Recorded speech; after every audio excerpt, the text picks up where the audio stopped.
ito mga lods, no? So, ba't yung mandar ito?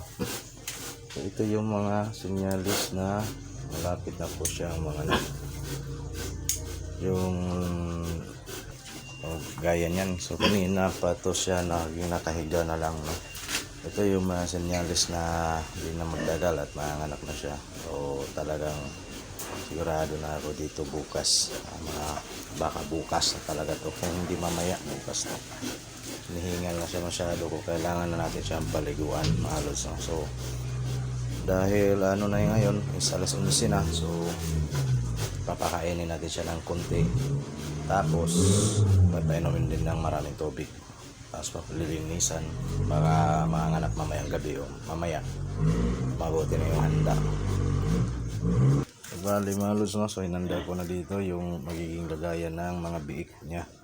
So may ilaw na yan, yung pulang yung ilaw, tapos nandito na rin yung mga gamit niya sa tali. So lang pakita ko na dun sa inyo. Yan, may asukal, sugar, asukal, para kung sakali is pagkatapos siya manganak, so papainumin ko siya nito mga lods, no? Ito yung pipinainom ko sa kanya agad pagkatapos ng manganak. Ito naman yung Mistral.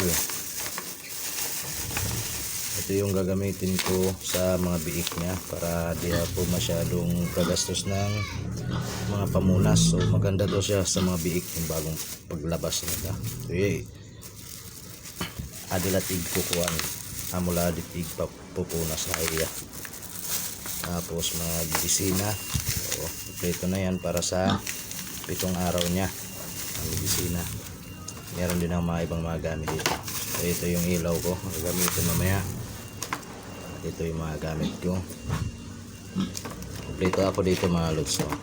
Pero ito hindi ko ito gagamitin para pagtusok, kundi ginagamit ko ito sa mga biik niya kapag pagturo ng pagpakain. Meron ako pang ano ng ngipin dito, kompleto na. Tapos sa buntot meron din ako. Yung mga lods, ito yung mga gamit na kailangan natin.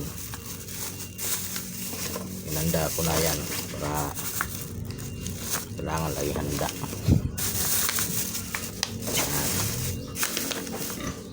So kasi burn out dito mga lods, so di mo na ako mamaya na ako magpapakain sa kanila. Mamaya alas 12 na lang kasi burn out niya eh. Yan lang mga lods, no? Lagi lang siya nakaupo, nakahiga, upo lang, hindi na siya tumatayo. Sigurado ito baka mamayang gabi or bukas talaga to. So sana maging maayos yung pag-anak niya. So dahil meron ng kurente mga lods, no? So papakainin ko muna siya, tapos papaliguan, lilinisan para anda na siya sa pagpanganak niya. So papakainin ko lang siya ng konti, so dadamihan ko lang yung tubig. So